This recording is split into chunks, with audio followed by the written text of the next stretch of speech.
નમસ્કાર. YouTube channel bright future એકેડમીમાં આપ સર્વેનું હાર્દિક સ્વાગત છે.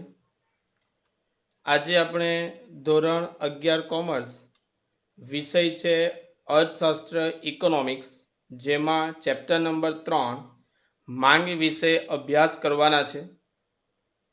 અગાઉના વિડીયોની અંદર આપણે વ્યક્તિગત માંગ અને બજાર માંગ વિશે અભ્યાસ કરી ગયા હતા. આજના આપણા આ વિડીયોની અંદર આપણે માંગની સાપેક્ષતા, જેમાં માંગની મૂલ્ય સાપેક્ષતાનો અર્થ અને તેના પ્રકારો વિશે ચર્ચા કરવાના છે.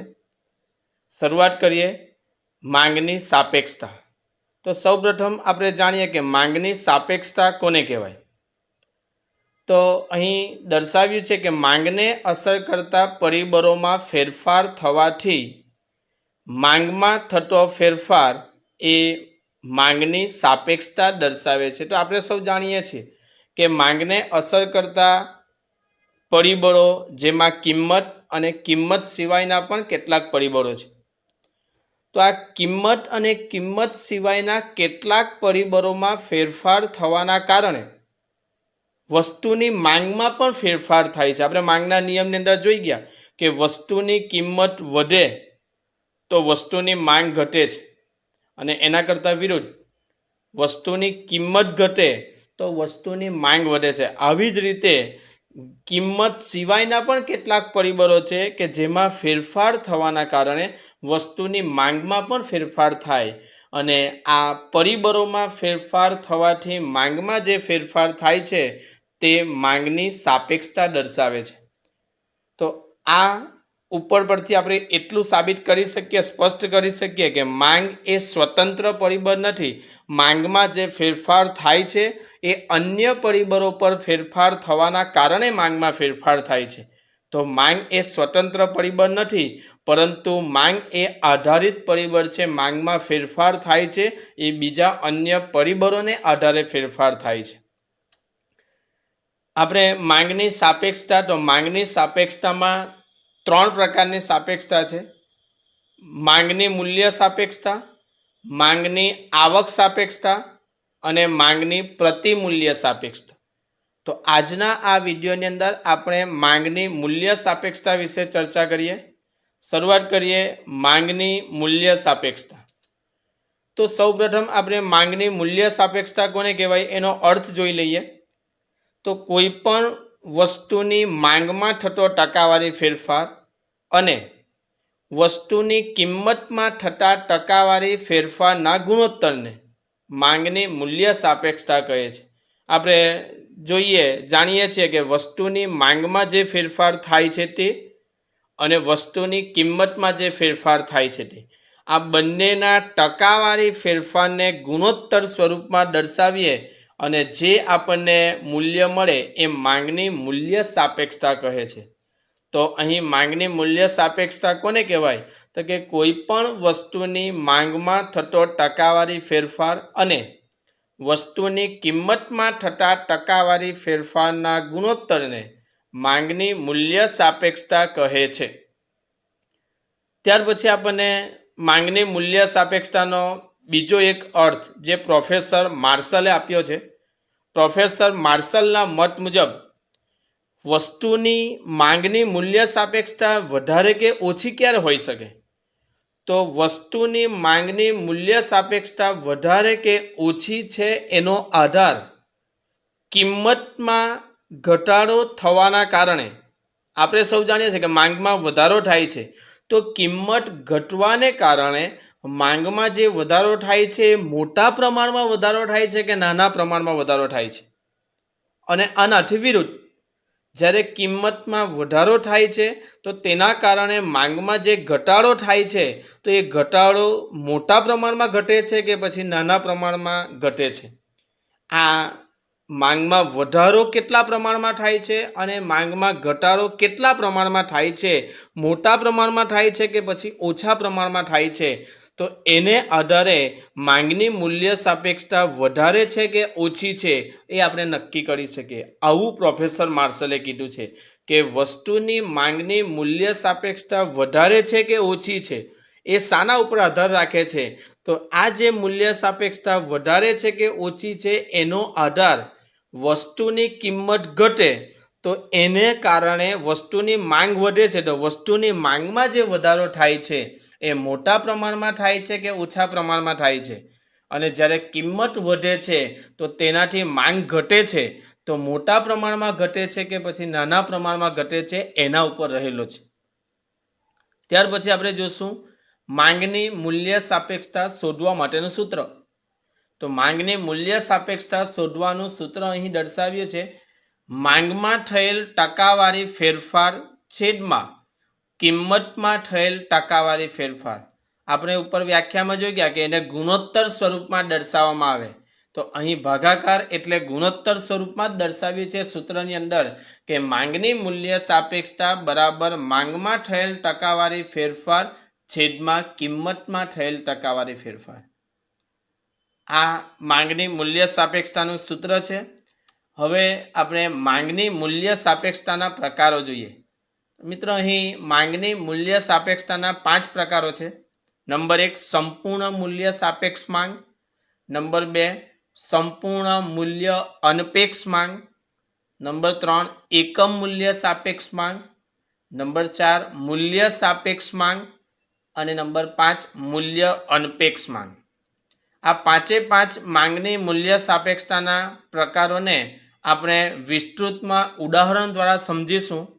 શરૂઆત કરીએ. નંબર 1 પહેલું છે સંપૂર્ણ મૂલ્ય સાપેક્ષ માંગ. તો જ્યારે પણ વસ્તુની કિંમતમાં નજીવો ફેરફાર થાય અથવા તો કિંમત સ્થિર રહે, જ્યારે વસ્તુની કિંમતમાં એકદમ નજીવો ફેરફાર થાય અથવા તો કિંમત સ્થિર રહે, ત્યારે વસ્તુની માંગ અમર્યાદિત બને. વસ્તુની માંગમાં અમર્યાદિત ફેરફાર થાય એટલે કે માંગ ક્યાં સુધી પહોંચી જાય? અનંત સુધી પહોંચી જાય કિંમતમાં નજીવા ફેરફાર થવાના કારણે. ત્યારે આવી જે વસ્તુની માંગ છે એને સંપૂર્ણ મૂલ્ય સાપેક્ષ માંગ કહે છે. ફરીથી આપણે વ્યાખ્યા જોઈએ. જ્યારે વસ્તુની કિંમતમાં નજીવો ખૂબ જ થોડો ફેરફાર થાય એટલે કે કિંમત સ્થિર હોય, ત્યારે માંગ અમર્યાદિત ફેરફાર થાય, માંગ ખૂબ જ વધે અને તે અનંત સુધી પહોંચી જાય, ત્યારે આવી વસ્તુની માંગને સંપૂર્ણ મૂલ્ય સાપેક્ષ માંગ કહે છે. અહીં એક ઉદાહરણ આપણે જોઈએ. વસ્તુની કિંમતમાં 1% ઘટાડો થાય છે. વસ્તુની કિંમતમાં નજીવો ફેરફાર થાય છે, 1% ઘટાડો થાય છે, પણ તેની માંગ અનેક ગણી અનંત ગણો તેમાં વધારો થાય છે. તો અહીં આપણે સૂત્ર માંગની મૂલ્ય સાપેક્ષતાનું સૂત્ર મૂકીશું. માંગમાં થતો ટકાવારી ફેરફાર છેદમાં કિંમતમાં થતો ટકાવારી ફેરફાર. તો આપણે અહીં જોઈ શકીએ કે માંગમાં થતો ટકાવારી ફેરફાર એ અનંત છે એટલે અહીંયા ઇન્ફિનિટિવ લખ્યું છે, અને કિંમતમાં થતો ટકાવારી ફેરફાર 1% કિંમત ઘટે છે. તો ઇન્ફિનિટિવ છેદમાં 1, તો આપણો જવાબ આવશે ઇન્ફિનિટિવ.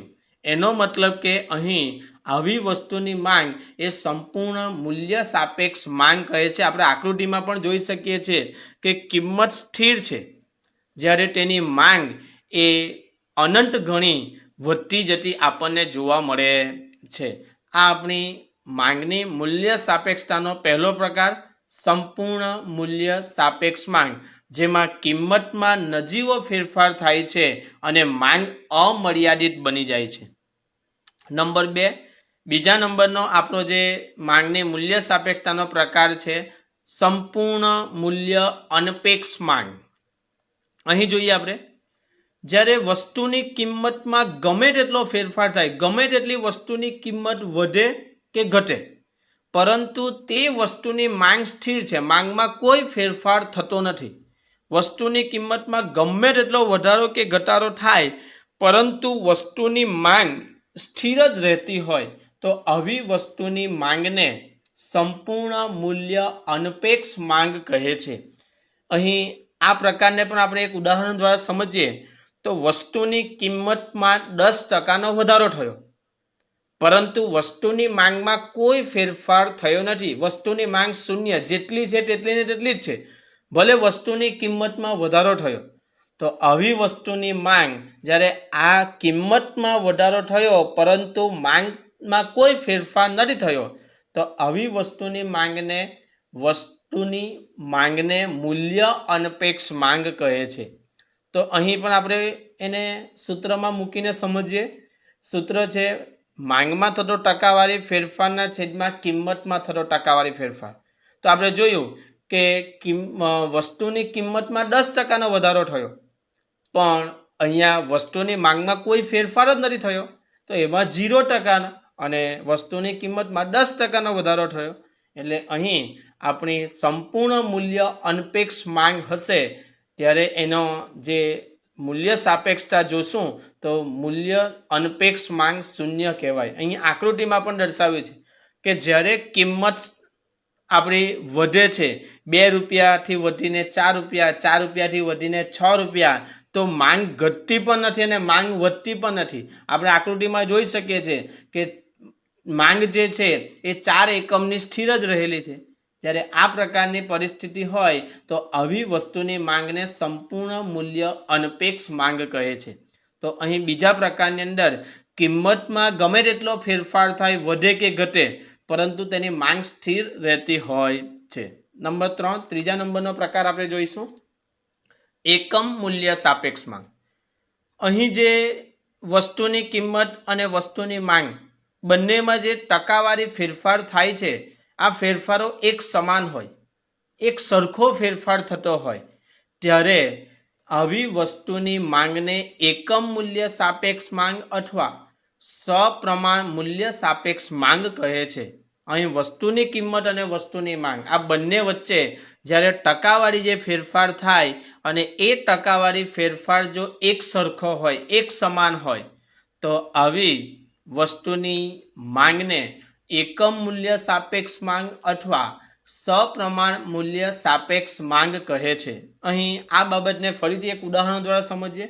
વસ્તુની કિંમતમાં 10% વધારો થાય છે અને વસ્તુની માંગમાં 10% ઘટાડો થાય છે.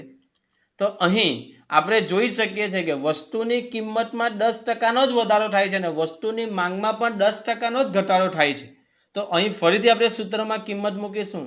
માંગમાં થતો ટકાવારી ફેરફાર છેદમાં કિંમતમાં થતો ટકાવારી ફેરફાર.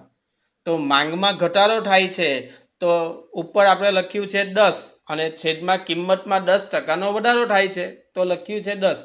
બંનેને આપણે જવાબ અહીં આવશે 1. તો જ્યારે પણ આપણી એકમ મૂલ્ય સાપેક્ષ માંગ હશે તો તેની મૂલ્ય સાપેક્ષતા 1 હશે. અહીં આકૃતિમાં આપણે જોઈ શકીએ છીએ કે કિંમત અને માંગ આ બંનેમાં એક સરખો ફેરફાર આપણને થતો જોવા મળે છે. વસ્તુની કિંમતમાં 10% વધારો થાય છે, વસ્તુની માંગમાં 10% ઘટાડો થાય છે. ત્યાર પછી આપણે ચોથા નંબરનો પ્રકાર સમજીશું મૂલ્ય સાપેક્ષ માંગ. અહીં જ્યારે વસ્તુની કિંમતમાં થતા ટકાવારી ફેરફાર કરતા માંગમાં થતો ટકાવારી ફેરફાર, જોજો વસ્તુની કિંમતમાં જે ટકાવારી ફેરફાર થાય છે તેના કરતાં માંગમાં થતો ટકાવારી ફેરફાર વધુ હોય, એનો મતલબ કે બંનેમાંથી માંગમાં થતો ટકાવારી ફેરફાર વધુ હોય, તો ત્યારે તેવી વસ્તુની માંગને મૂલ્ય સાપેક્ષ માંગ કહેવામાં આવે છે. અહીં આ બાબતને પણ આપણે એક ઉદાહરણ દ્વારા સમજીએ. કિંમતમાં 10% વધારો થાય છે તો વસ્તુની માંગમાં 30% ઘટાડો થાય છે. આપણે ઉપર વ્યાખ્યા પ્રમાણે કિંમતમાં જે વધારો થયો છે એના કરતાં માંગમાં થતો ફેરફાર એ વધુ પ્રમાણમાં આપણે દેખાય. જ્યારે કિંમત કરતાં માંગમાં થતો ફેરફાર વધારે પ્રમાણમાં હોય ત્યારે તેને સંપૂર્ણ મૂલ્ય સાપેક્ષ માંગ કહેવાય. અહીં આપણે આ બાબતને પણ ઉદાહરણ દ્વારા સૂત્રમાં મૂકીને સમજીશું. માંગમાં થતો ટકાવારી ફેરફાર 30%નો છે, કિંમતમાં થતો ટકાવારી ફેરફાર 10%નો છે. તો 30/10 એટલે 3. તો અહીં આપણે આકૃતિમાં પણ સ્પષ્ટપણે જોઈ શકીએ છીએ કે અહીં માંગમાં જે થતો ટકાવારી ફેરફાર અને કિંમતમાં જે થતો ટકાવારી ફેરફાર, કિંમતમાં થતો ટકાવારી ફેરફાર ઓછો દેખાય છે, જ્યારે માંગમાં થતો ટકાવારી ફેરફાર એ આપણને વધારે પ્રમાણમાં દેખાય છે. જ્યારે આ પ્રકારની માંગ હોય ત્યારે તેને સંપૂર્ણ મૂલ્ય સાપેક્ષ માંગ કહેવામાં આવે છે. તો ફરીથી અહીંયા યાદ રાખવાનું કે કિંમતમાં થતો ટકાવારી ફેરફાર કરતાં માંગમાં થતો ટકાવારી ફેરફાર વધુ હોય તો તેવી વસ્તુની માંગને મૂલ્ય સાપેક્ષ માંગ કહે છે. અને આપણો છેલ્લો પ્રકાર માંગની મૂલ્ય સાપેક્ષતાનો મૂલ્ય અનપેક્ષ માંગ. અહીં મૂલ્ય સાપેક્ષ કરતાં વિરુદ્ધની પરિસ્થિતિ, વસ્તુની કિંમતમાં થતો ટકાવારી ફેરફાર કરતાં માંગમાં થતો ટકાવારી ફેરફાર ઓછો હોય.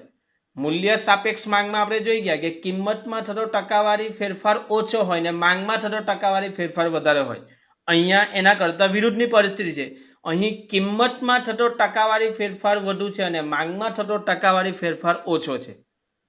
તો ફરીથી જોઈએ, જ્યારે વસ્તુની કિંમતમાં થતા ટકાવારી ફેરફાર કરતાં વસ્તુની માંગમાં થતો ટકાવારી ફેરફાર ઓછો હોય તો ત્યારે તેને વસ્તુની માંગને મૂલ્ય અનપેક્ષ માંગ કહે છે.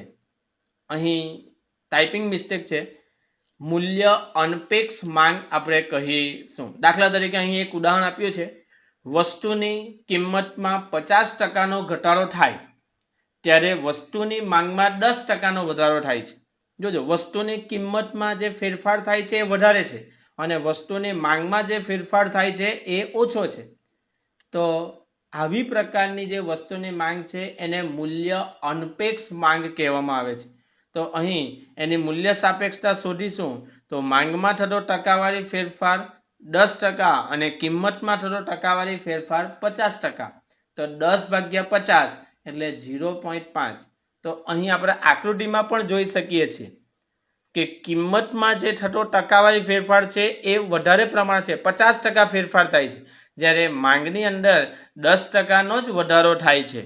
તો અહીં આવી વસ્તુની જે માંગ છે એને મૂલ્ય અનપેક્ષ માંગ આપણે કહી શકીએ છીએ.